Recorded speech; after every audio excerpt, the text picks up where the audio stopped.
You're welcome. Kindly subscribe to YouTube channel and follow on Facebook page at Dr. Zabby's Talk Show. Mo kí gbogbo wa nílé lóko lẹ́yìn odi, mo kí wá pé akúbójú ọjọ́ ṣeré. Mo kí ẹ̀yin ìyá, mo kí ẹ̀yin bàbá, mo kí ẹ̀gbọ́n, mo kí àbúrò. Èmi ọmọ yín náà ni. Ayé ọpẹ́ yọ, ṣé yọ lọ́dọ̀ tí yín náà. Ní agbára lọ́wọ́ Ọlọ́run, ayé ọpẹ́ ayọ̀ fún wa. Lórí wa, lórí ọmọ, lórí ìdáwọ́lé wa. Èwo la mú wá fún wa ní ọjọ́ títí òní. Ènìyàn níkà, ìkà lènìyàn. Wípé a fẹ́ sọ ìyà tó ń jẹ wá. A fẹ́ fi èrò inú wa bó ṣe ń ṣe wá nínú bá ṣe ń rò ó sí.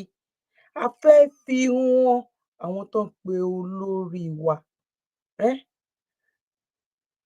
Because a ṣe ní parí Nàìjíríà lọ́wọ́. Ó wá di báyìí, wàhálà ti wà o. Kó tó bẹ̀rẹ̀ protest rárá, wàhálà ti wà. Wàhálà ti wà. Bójú gbogbo ẹ̀ lọ. Ọlọ́run fi àṣírí yẹn, ó fi hàn nítorí orí gbígbẹ orí tútù tó ń kú lọ́wọ́lọ́wọ́ lọ hospital, owó tí ò tó nǹkan tó ń pa àwọn èèyàn sọnù. Ẹ wá nǹkan fìdílé tàbí kẹ́ fìdílé nǹkan. Ṣé mọ̀ wípé èmi ò kí ń sọ̀rọ̀ kí n má gbé proof wá. Èmi ò ní sọ wípé a máa jọ mójú adé kò ní tọ̀nì. Ó ṣe ṣe kẹ́ tí ó ṣe ṣe kẹ́ má ì tí rí. Bọ̀bẹ́ mi máa ṣe gbé kalẹ̀ kọ́ ni twins mi máa ṣe gbé kalẹ̀. Bọ́lọ́run ṣe fún wa ní làákàyè ọ̀tọ̀ọ̀tọ̀ ni. Kọ́lọ́run kò ṣe dáadáa fún wa. Ìkà ni Sanwó-Olú o. Àwọn tó wá pe Sanwó-Olú ipò sanwó okú, wọn parọ́ o. Àwọn pípù ìkàlà o. Ìkà ni Sanwó-Olú o. Ìkà làwọn pípù yìí o. Oh my God. Ìkà ni àwọn pípù yìí o. Kí ni ò bá da tó? Calabar. Bóyá tá a bá ń bá ètò yìí lọ, ẹ̀rí scarf mi. Gèlè má wo bẹ́ẹ̀ ni mo wé. Gèlè má wo bẹ́ẹ̀ ni mo wé. Wọ́n ti ní kí n má wo bẹ́ẹ̀. Gèlè má wo bẹ́ẹ̀ ni mo wé. Bẹ́ẹ̀ ṣe ń kí mi pé mo kú ètò, bẹ́ẹ̀ náà lèmi náà kí n pa kú bójú ọjọ́ ṣe rí. Gbogbo ẹ̀yin ìyá, ẹ̀yin bàbá, ẹ̀gbọ́n àti àbúrò mi. Ẹ bá wa fi kọ́mẹ̀ntì tí náà sílẹ̀. Ẹ wá nǹkan fìdí. Àṣírí àwọn pípù yìí, àṣírí alórí gbígbẹ orí títù sẹ́ẹ̀ tó ń fi ìyà jẹ tí Calabar ni mò ń sọ lọ́wọ́ o. Gómìnà Calabar, ẹ lọ wo nǹkan tó gbé jáde. Òun ò sọ̀rọ̀ kó dàbí tí eléyìí ẹ̀yin tẹ́ bá jẹ́ ọ̀tá Ọlọ́run àti ọ̀tá ọmọ ènìyàn lẹ máa sọ wípé ìlara ọ̀ bóyá àfẹ́ kí Yorùbá débẹ̀ ló ń ṣe wá ni. Ọ̀ bóyá àwọn ò tí ì ní sùúrù tó. Kí n tó wá sí ti gómìnà Calabar dé. Ṣé bí ó ní nǹkan tán promise? Tó bá tiẹ̀ wá jẹ́ wípé wọn ò tí lè meet promise nǹkan tán promise yẹn, kó wá dúró lórí ibi tí bàbá búbù tóun ti ẹ̀gbẹ́dé. Ká máa struggle ń bẹ̀. Ẹ wo ibi tí bàbá búbù gbèdé, ẹ wo times kí ló wà nísìn. Ṣé mo iye tí dọ́là jẹ́ lénìí? Ṣé mo iye tí pounds jẹ́? Ṣé mo iye tí Ghana, owó Ghana gan, ṣé mo iye tó jẹ́ nísìn lọ́wọ́lọ́wọ́ tá à ń sọ̀rọ̀ yìí? Ìgbà tó wá rí báyìí, gómìnà Calabar ó ti dìde wípé gbogbo àwọn ibi tí àwọn ìnira táwọn ti ń gba tax lọ́wọ́ àwọn ènìyàn, ẹ wo ọlọ́kadà má san tax mọ́. Ìwọ tó ní saloon má san tax mọ́. Oní dis má san tax mọ́. Olótẹ́ẹ̀ kékeré gan tó jẹ́ ipò sí struggle má san tax mọ́. Ó pe àwọn ènìyàn yìí tẹ́ bá ti wẹ̀ lọ́wọ́ program tí mo ṣe kí n tó ṣe lẹ́yìn. Ó ń bẹ ẹ̀bẹ̀ báyìí tó fi ọwọ́ sáyà pé òun fi Ọlọ́run bẹ̀ yín. Ẹ má ṣe protest yìí. Ẹ jẹ́ ká jọ sọ̀rọ̀. Ó ti sọ gbogbo, ó ti pe conference. Ó ti ń wo lọ́tún lósì báwo làwọn máa ṣe ṣe torí ó mọ̀ wípé tán bá bẹ̀rẹ̀ ẹ̀mí máa bọ́. Ó lóun máa tàpadà dìde lòun. Ó lóun fẹ́ òun kan tó ń sọ, ó lóun mọ̀ bẹ́ẹ̀. Ó ní kó wo ìgbà tóun ti débẹ̀, kó wo iye àwọn èèyàn tóun ti fún níṣẹ́. Ó sọ ó ní kàn wòye tó ń increase owó sí ó sọ ó sọ gọ́vnà ló bọ́ta ló ń bẹ̀bẹ̀ èyí tí mo rí lọ́dọ̀ gọ́vnà Sanwó-Olú mi ò rí download gọ́vnà Sanwó-Olú ń threaten ni Sanwó-Olú ń threaten ni ẹ gbà wá lọ́wọ́ Sanwó-Olú Ọlọ́run ò ní jẹ́ kí lè wọ́ọ̀sì ju ti endsars lọ mo ní proof ẹ̀ lọ́wọ́ mo ní máa gbé proof wá ìkà àwọn tó máa ń pariwo wípé ìkà ni Sanwó-Olú ìkà ni kinní kan ṣé rí pé mi ò like irú gbogbo eléyìí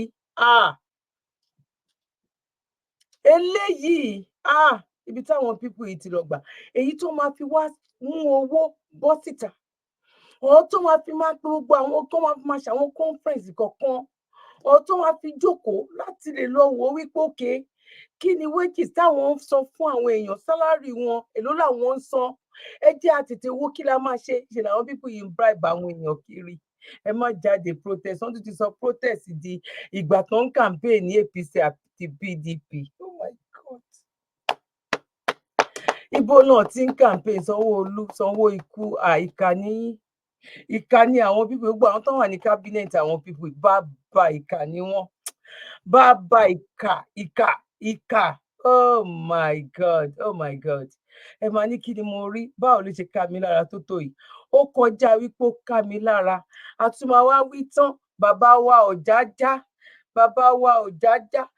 tí ẹ wá fi mọ torí Ọlọ́run sẹ́yìn nìkan lolóṣèlú gbé débi tí gbogbo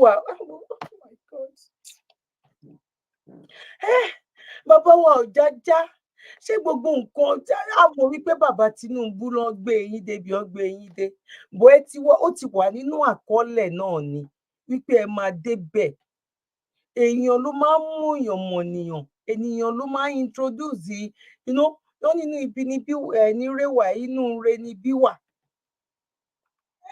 mo yẹ kẹ́ ṣe jẹ́jẹ́ kẹ́ dédé mìràwọ̀ sáà àtó àlè bá yín rí àlè correct ìbá wọ ọmọ àlè ṣàlàyé bó ṣe ń ṣe wá ẹ̀yin nìkan kó lù tàbí kí ló mà ga o ẹ wo ẹ máa bá mi ká lọ ẹ jẹ́ kí n lọ gbé àwọn ẹ̀rí wa ipò o ìjọba Nàìjíríà ṣáyé lélẹ́yìí ṣáíbó ní kí n tiẹ̀ ti bẹ̀rẹ̀ náà wọ́n tún wá ń parọ́ ẹnu Dr. Abati ní àrà ètò òun ló ti dùn àti Rufai ẹ̀yin ìjọba onírọ̀ yìí and it's true ẹ gbogbo àwọn nǹkan tó ń sọ látọjọ́ mélòó ló ti ṣe ń bẹ̀ ẹ jẹ́ ká kọ́kọ́ bẹ̀rẹ̀ láti orí ètò lọ ṣe ń bẹ̀ yẹn náà ẹ jẹ́ ká gba bẹ̀rẹ̀ wọlé kí n tó wá gbé ti Ọ̀jájá wá kí n tó gbé ti Ọ̀jájá kí n ṣe tó wá gbé ti Sanwó-Ikú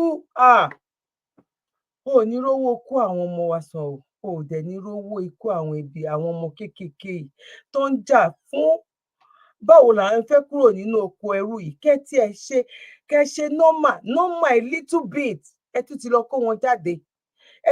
kó wọn jáde short ẹlẹ́yìn pípù iṣẹ́ ẹ kàn ń jẹ́ kí àwọn èèyàn lójoojúmọ́ wípé because tó bá jẹ́ tó lóhun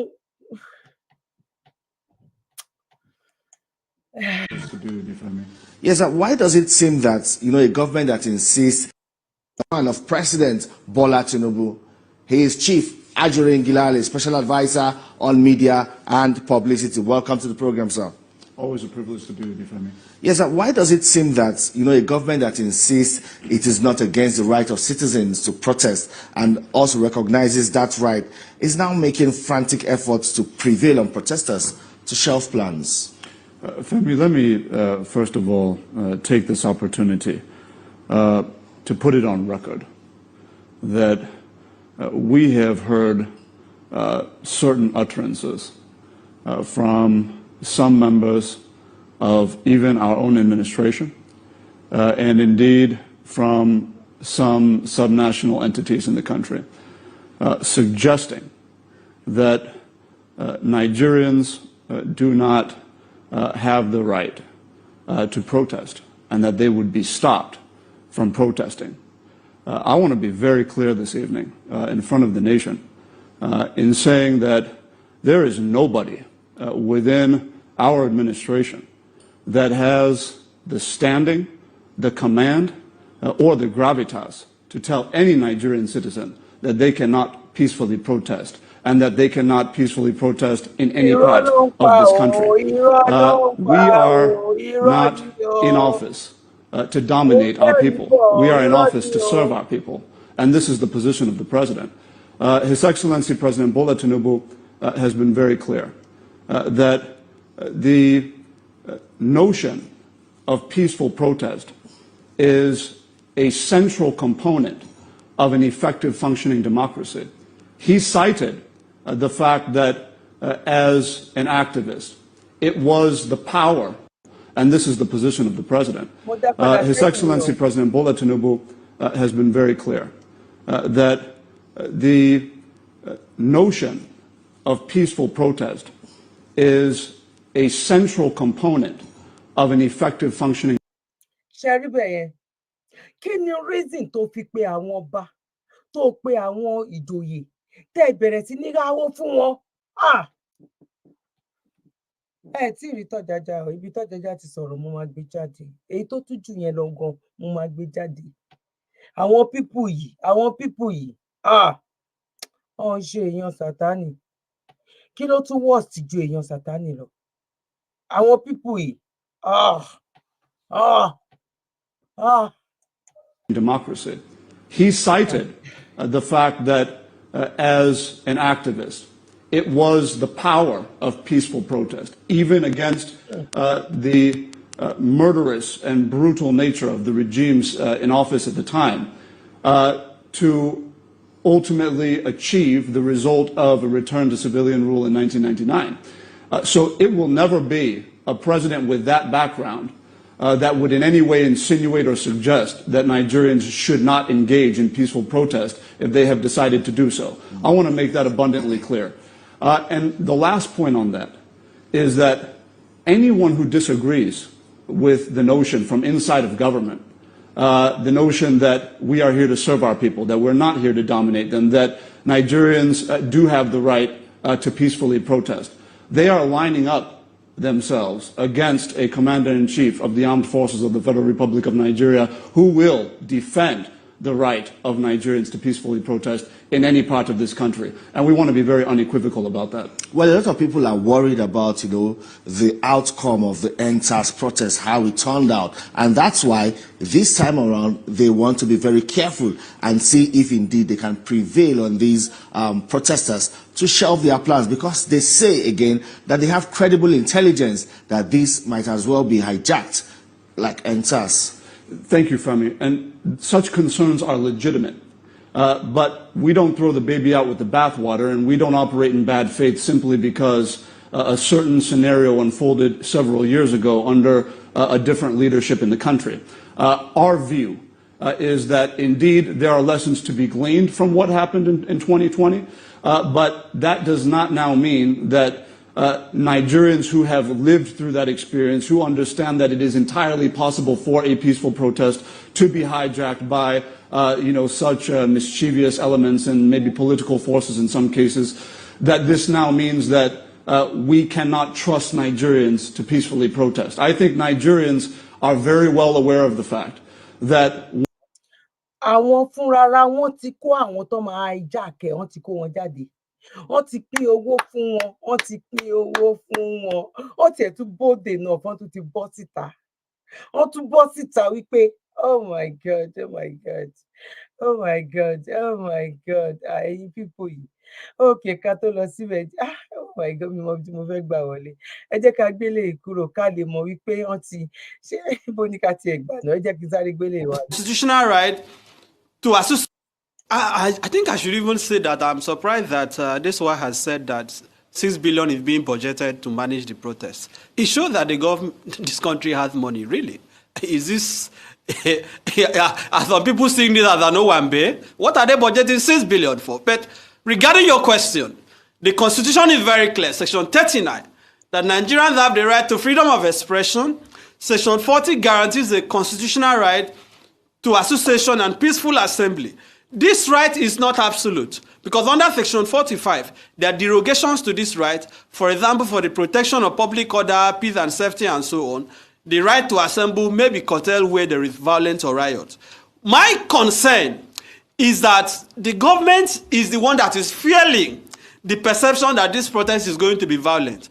Yes. I'm very active on social media. I haven't seen any indication that any person or group of persons are planning to unleash anarchy in the country. And let us even ask the question, how come that it is only when people are protesting against government or people want to carry out rallies against government that people will suddenly create this imaginary intelligence report that hoodlums, miscreants are going to unleash violence? We saw Asari Dokubo leading protests in support of Tinubu during the tribunal. Asari Dokubo, the SSS did not gather any intelligence that hoodlums will hijack it. As a matter of fact, I have also seen groups planning to hold counter rallies and protests in support of the government. The police have not said anything about it. So this impression that some people are planning to burn the country is just fiction. They keep making reference to NSAS, and I choose to characterize it as fraudulent historians. It is fraudulent history to say that the NSAS protest was a violent and anarchy. The truth of the matter is that the crisis we saw, the violence we saw during the NSAS, took place after Nigerians were killed. That was what triggered the violence. Even Kenya that they are talking about, until the police opened fire on protesters at the parliament in Kenya, the protest was entirely peaceful. So the question is, are they planning to unleash mayhem on the country? Are they planning to kill Nigerians to instigate violence? That should not be the approach. If the government is serious, they should understand that people have the right to protest and stop giving us fake intelligence. The IG says he wants the name of the protesters, he wants to know the routes, he wants to know the founders. The SSS on the other hand says, no, we know those who are sponsoring it. So which one should we go for? This clearly shows that they are not serious. You cannot in one breath say, you know that foreign mercenaries that they want planning the protest, you have uncovered those behind it. At the same time, you are still asking for the identities of those who are behind the protest. Let the Inspector General of Police, let the SSS and the army, surprisingly, is issuing a statement on a protest. We are not in a military dictatorship. What is the business of the military issuing a statement on the matter? That can't even be tolerated in a democracy. Let the military remain in the barracks. The police should deploy, in line with the provisions of the Police Act, should deploy police to ensure that those who are protesting are protected. Because the court have even made pronouncement on this matter. Let us assume for a second that they actually have real intelligence, which I believe they don't have. That they have real intelligence that this protest can turn to violence. The court have ruled that the police cannot stop protests because of apprehension of violence. That the proper way to approach it is to ensure that those who are planning the violence are protected and the protesters are also protected. So let them stop creating this apprehension, this nightmare that the country is going to burn. Nobody is planning to burn the country. People are tired, people are hungry, people are desperate for solutions. The government is not providing solutions. And why does the president have to wait till the 1st of August? He can start this moment. To effect the changes that people are asking for. Reduce the number of ministers, right? Cut the cost of governance. Tell Nigerians you are not going to purchase a new presidential jet with 150 billion. Tell us you have abolished the office of the first lady and the office of the first daughter and the first son, because we now have office of first lady, office of first son, office of first daughter. Can you imagine Folashade Tinubu making a statement yesterday threatening Nigerians not to protest, and you are telling people that you are running a democratic country? Begin to show us that you are serious. Send a bill to the National Assembly before the 1st of August. Make IREF a legal requirement in our election. These are things that people are asking for. You can do this thing before the 1st of August. But they are not doing that. Begin the fight against corruption. You are not fighting corruption. You are telling people not to protest. You are not changing the country. You are telling people not to protest. You are investing billions, about 22 billion, to build a new residence for the vice president. You are planning to build 5 billion to presidential yacht, and you are saying Nigeria should not protest. Even the Agbado that Tinubu promised Nigerians, people cannot buy anymore. You are talking about minimum wage of 70,000 that cannot buy a bag of rice. Nigerians have to protest. That cassava and agbado that he promised us, he should provide it. Nigerians don't have what to eat. And you are telling people not to protest. Right. What is the alternative? All these fake bishops, fake student leaders that they are using to tell people not to protest, people are not listening to them. People are not going to listen to them. ojú wa ni bàbá ló ṣe promise wa ní àgbàdo pé 2 years kàkà kan tiẹ̀ wá rí àgbàdo yẹn jẹ nígbà yẹn lọ́hùn dẹ̀rẹ̀ àwọn èèyàn ń bínú pé àgbàdo báwo ṣe wá jẹ èrún àgbàdo gan àwọn èèyàn ò rí jẹ gan because ó bá jẹ́ pàgbàdo gan àti ẹ̀gẹ́ ló fún wa ní ló lọ bí ilẹ̀ bí ẹni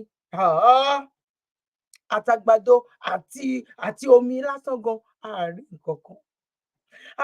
nǹkan kan ẹ gbọ́ nǹkan tí àwọn onílàkàyè tó sọ jáde lẹ́nu ẹ wá gbọ́ nǹkan tí mo sọ pẹ̀lú máa lọ wá fídíò yẹn wá mo máa play fídíò yẹn ní ibi báyìí kí n tó kúrò máa gbé wọlé nsìn kẹ gbọ́ nǹkan tí gọ́vnà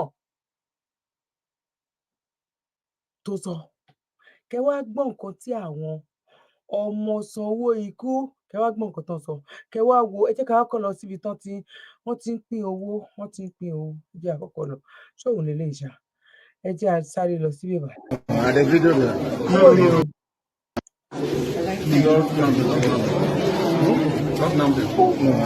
àwọn tó ti agree wípé àwọn ò ní lọ fún protest.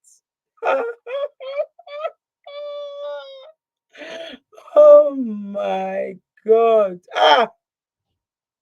Yorùbá nation ó nìkan ló lè ṣe nǹkan tá à ń sọ àfi ká kúrò nínú nǹkan ìṣe ìgbà ọlá fẹ́ ṣe lè dá owó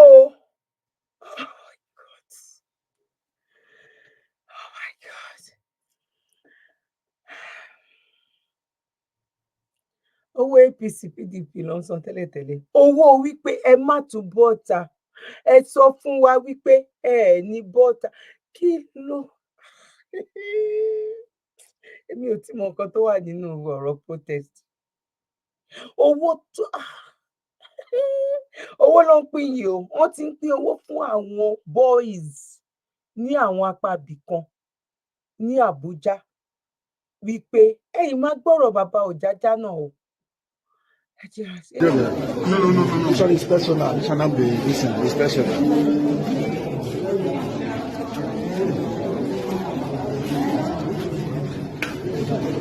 Don't video them. No need.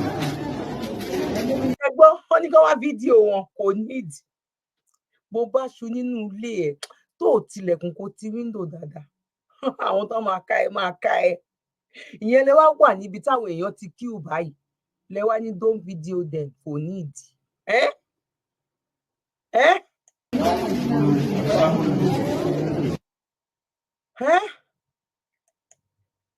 Okay.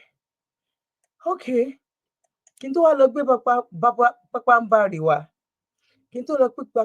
wa. Oh my God. Ẹ jẹ́ ká gbọ́ eléyìí náà. Ẹ jẹ́ ká wá gbọ́ eléyìí. Kẹ́ lè mọ̀ wípé ẹ̀rù ń bọ́ àwọn pípù yìí. Sanwó ikú. Eléyìí tí mo fẹ́ show yìí. Kò ń ṣe eléyìí ó ti máa show last. Àti ní evidence lọ́wọ́. Sanwó ikú. Eléyìí pọ̀. Ẹ jẹ́ ká sáré gbọ́ eléyìí kí n lọ wá fídíò tí mo ní mo fẹ́ gbọ́. Ẹ jẹ́ ká wá. Kẹ́ lè mọ̀ wípé gbogbo àwọn tó ní ọ̀tá Yorùbá lọ̀tá Yorùbá. Bàbá yìí kan ló ń ṣe ìjọba family ni bàbá yìí gan ń ṣe. First lady ìyàwó nìkan kọ́ ló jẹ́ first lady. Ọmọ Tinubu náà first lady náà ló jẹ́. Ṣèyí Tinubu náà first lady náà ló jẹ́. Èkútélé inú ilé wọn náà first lady náà ló jẹ́. Àwọn èèyàn kan dẹ̀ ń tàràkà. Àwọn èèyàn kan yà ń jẹ wọ́n. Ẹ̀dẹ̀lẹ̀ ti wà òkèkè tó débẹ̀. Àyíkan wa sọ wípé nǹkan tá a sọ nìyẹn. Ẹni 8 years ago ó ṣe gudugudu méje mẹ́fà. Ẹlòmíì wà bó ṣe gbẹ́sẹ̀ kúrò ní 40 years báyìí ló ti bẹ̀rẹ̀ dementia. Kán wá fi máa ròyìn nǹkan tó ṣe ní 30 years. Ẹlòmíì gbẹ́sẹ̀ kúrò nínú 50s ẹ̀ ló ti ní problem lóríṣiríṣi ló ti láwọn challenges lóríṣiríṣi. Ẹ̀yin pípù kan ní Nàìjíríà tó jẹ́ wípé ẹ mọ bó ṣe ń lọ ní àgbáyé ẹ wá ní ó ṣe gudugudu méje tá a bá wá sọ wípé bàbá yẹn ṣe ń gbà yẹn kò yẹ kí ọ̀rọ̀ Nàìjíríà kó gbà ní 6 months. Àwọn èèyàn tó wá fẹ́ sọ ẹ̀dùn ọkàn wọn tó yẹ kẹ́ ẹ náwó kẹ́ wá sọ wípé ẹ ti gbọ́, a máa wá nǹkan ṣe sí ni. Àwọn nǹkan tá ẹ jẹ́ n sáré gbélé wa. Ẹ jẹ́ a gbọ́ nǹkan tí Ọ̀jájá sọ. Abi, you said he's the one instigating. Brother Peter, in case you are watching, ẹ má bínú sí, ẹ má bínú ọjà ẹ. Ọmọdé ní ń ṣe wọ́n. By the way, at the end of this video, I'm going to reveal the real sponsors of this protest. Torí pé kíni, àwọn èèyàn ti ń pè wá lóríṣiríṣi. Don't tell people to protest. I said, do you not know the sponsors of them? We cannot say no to the sponsors of this protest. Stay tuned. At the very end, you will see their face, koro. Brother Peter, don't mind them. It is a people's fundamental human rights. Even traditional leaders, some of these leaders, by the way, people actually respected them until they went to Abuja to meet with Mr. President just to stop people from protesting. Think of Libya. Libya was a beautiful country. What has happened to Libya, we don't want it to happen here. Let's go home. Let's continue to strive the best that we can and continue to work with the government to see if we can proffer some solutions. As in, We condemn such acts. We traditional rulers are not engaged in people, especially the youth, coming out to start breaking down law and order. Any leader that you don't like, wait and vote him out. they want to Ṣẹ gbọ́ ọ̀rọ̀. Báwọn tí ò bá ní àròjinlẹ̀, tán bá lè ronú kán, tán bá lè sùn left kán sùn ọwọ́ sí àtọwọ́ tàbí kán lè digest brain wọn dáadáa. Bá wọn wí ọ̀rọ̀ yóò kàn wọ́n torí ìròkìrò làwọn máa rò. Ẹ jẹ́ kí n tún gbé nǹkan tí bàbá Ọ̀jájá tán sọ ń bẹ̀ yìí.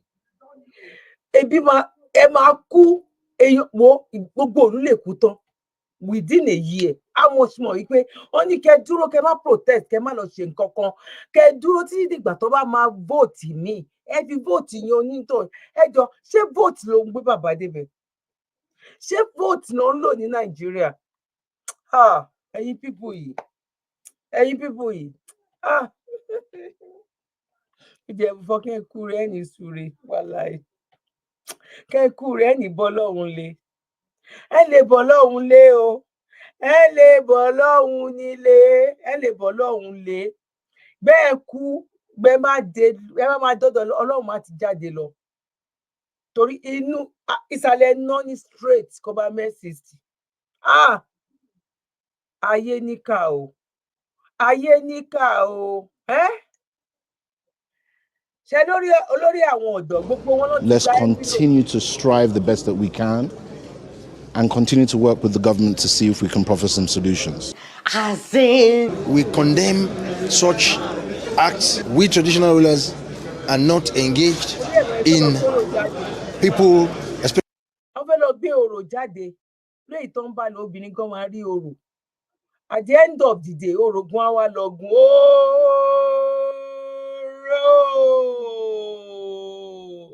yes. Orò gangan òun gan á lọ gun oró. Obìnrin á bá yín wọ̀ nínú ìtẹ́. Ìkà níyìn o. Oh my God. Especially the youth coming out to start breaking down law and order. Any leader that you don't like, wait and vote him out. they want us to believe that they are doing this for our own good.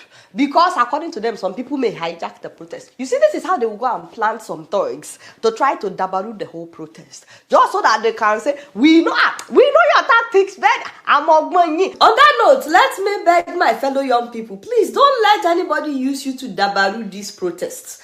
We are orderly, we are peaceful, we are not destroying any properties, we just want to make our intentions known. Please do not engage in any form of violence. We are begging you. At the same time, we are begging the Nigerian government and we are watching you on Plasma TV. What happened at Lekki Gate must not repeat itself this time around. But what I don't understand is why you are afraid joking by Ilerugon. Say power Alaji, say power Alaji Jagaba.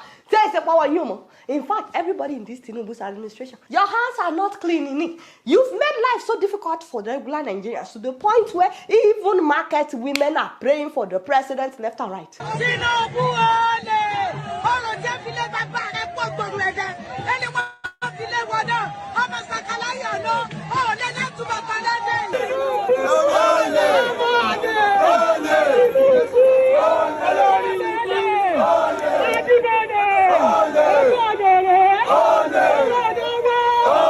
Did I ask you to play? Alaji knows exactly what I mean by prayers. People are praying for one bad.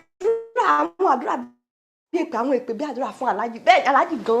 price of food has skyrocketed so bad that even the new minimum wage that labor union is dancing about, 70,000 naira, is still not enough to buy one bag of rice. You can't even pay people $100. Minimum wage is not up to $100 in an entire month. You are telling us that you don't have money to pay a reasonable minimum wage for people that are working day and night, but you were able to afford another private jet. Some people are saying it cost $100 million.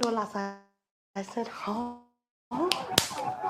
Who wants Kojo now? Kojo Ramo. You don't have money for reasonable minimum wage, but you went and commissioned a 21 billion naira official residence of the vice president. The project, which was first awarded in 2010 at a cost of 7 billion naira, was abandoned in 2015. The present FCT administration made it a priority to complete the project in the first year of the administration. It was in January this year that we had a revised budget to make it 21 billion, which is from 7 billion to additional 14 billion.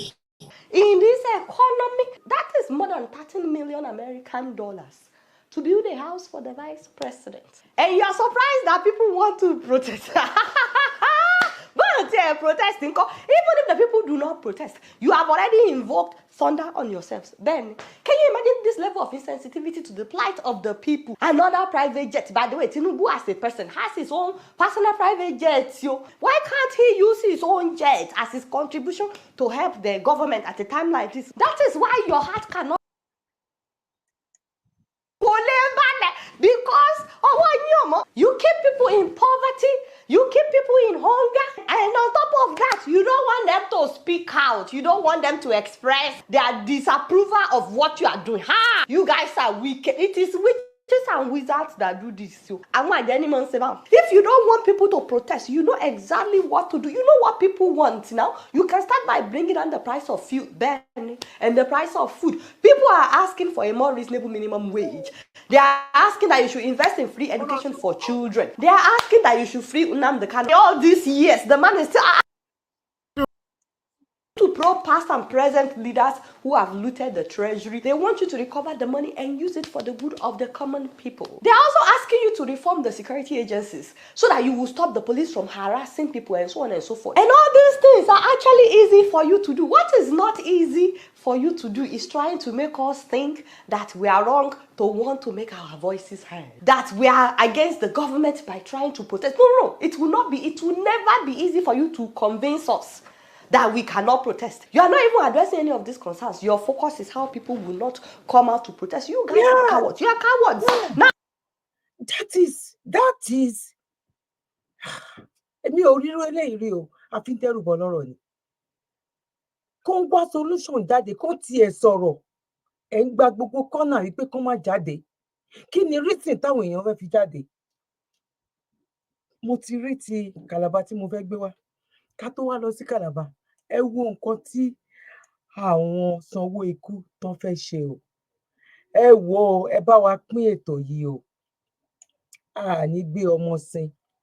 Ẹ bá wa pín ètò yìí, a máa ní lọ́wọ́ àti proof. Sanwó ikú àti àwọn ọ̀jájá tó ń ṣiṣẹ́ fún àwọn bàbá wọn. Ọ̀n kí ẹ̀kí ọ̀sán kó má di àárọ̀. Ọ̀n kí ẹ̀kí àárọ̀ kó má di alẹ́ níbi táwọn pípù yìí tán lọ. Oh my God, òun dà, ó yá. Òun kọ́ lélẹ̀ tí Calabar yẹn lélẹ̀. No, òun kọ́ lélẹ̀. Òun kọ́ lélẹ̀.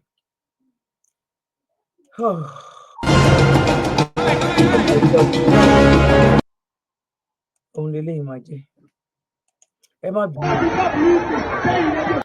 Ẹ wo dáadáa o. Ẹ wo o.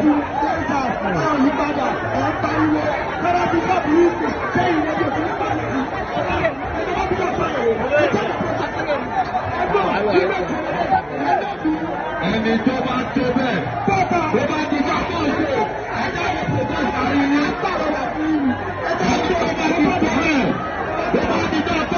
not to threaten you. You say if you get mine, make you come outside. Say you want to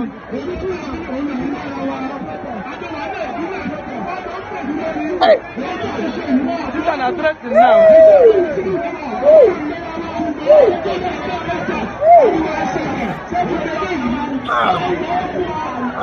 Ó yẹ wá sọ fún wa.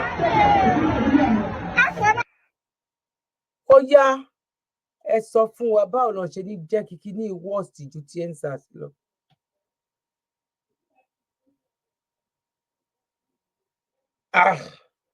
Kò yé òun jẹ́ kò yé òun o.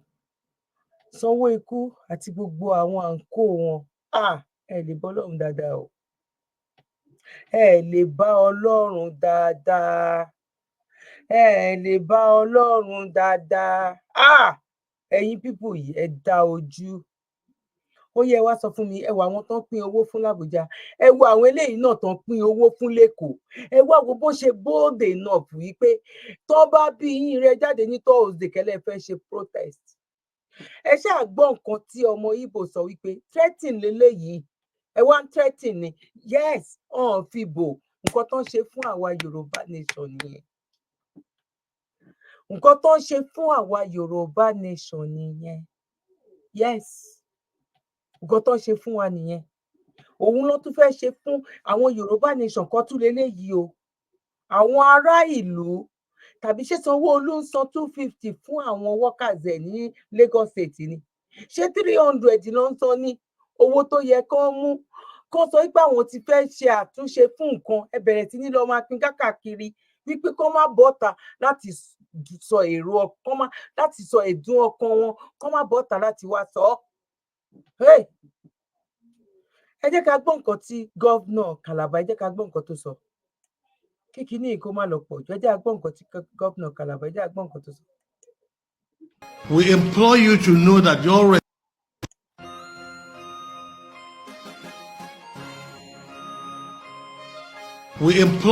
know that your responsibility from today going forward is to put an end to illegal taxes on people. We have a tax law here that prescribes those who are exempted from tax. All those categories of people and those that from time to time may be so announced by the governor, including every single hotel that has less than 50 rooms in Calabar and in the whole state, today are exempted from payment of tax. We have exempted all Okada drivers, taxi drivers, airport taxi drivers. We have exempted small salon owners, small catering and restaurant points, mama put, eatery points, all those small basic survival people selling of produce, struggling to make a living. They have been exempted today from paying tax. We have exempted them because it is better for me as a governor that I rather task my brain. Oh my God, kàkà kí àwọn sanwó ikú, káwọn fi ṣe ìyẹn, àwọn èyí táwọn gbé bọ́sítà nílé. Orí protest yẹn, òun ni o, mi ò mọ̀ pé máa sọ̀rọ̀ débẹ̀. Ibi tí gọ́vnà Calabar tó ti jáde tó ń bẹ ẹ̀bẹ̀, tó pe gbogbo àwọn youth jọ, tó ń bẹ̀ wọ́n wípé kán má ṣe protest. Kán má ṣe protest nǹkan máa bàjẹ́. Kán má ṣe protest nǹkan máa bàjẹ́. Àwọn ìgbésẹ̀ tó gbé lélẹ̀ yẹn wo ìgbésẹ̀ táwọn lè gọ́ ṣe.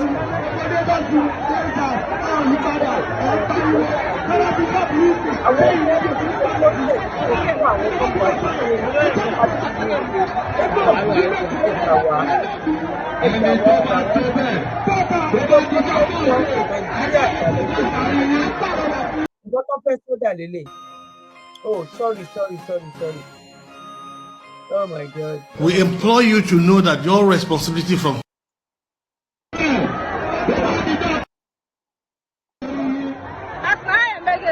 you say if you get mine, make you come outside. Say you want to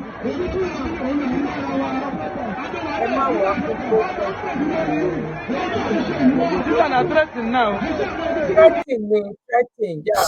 Wọ́n fẹ́ sọ that. This is how yes. Munasiuna government they throw rice. Yes. This is how they want to stop the protests. Yes. Ida, Amba? Yes. Can you see? Can you see? Causing traffic, oh. Cherry rice. Take a look. Throwing two cups of rice, 2 cups of rice. Bagged 2 cups of rice. Throwing it to people. Just imagine, see people. They scamper to catch rice. One person not even bash myself. Imagine people yìí tẹ́ bá kú ẹ lè bọ́ Ọlọ́run dáadáa sẹ́ ẹ ní bá Ọlọ́run dáadáa ẹ ṣáà gbọ́ wípé torí protest ní ọwọ́ ṣẹta ìwà yìí náà ni ẹ wo nǹkan tí Kàlàbá ń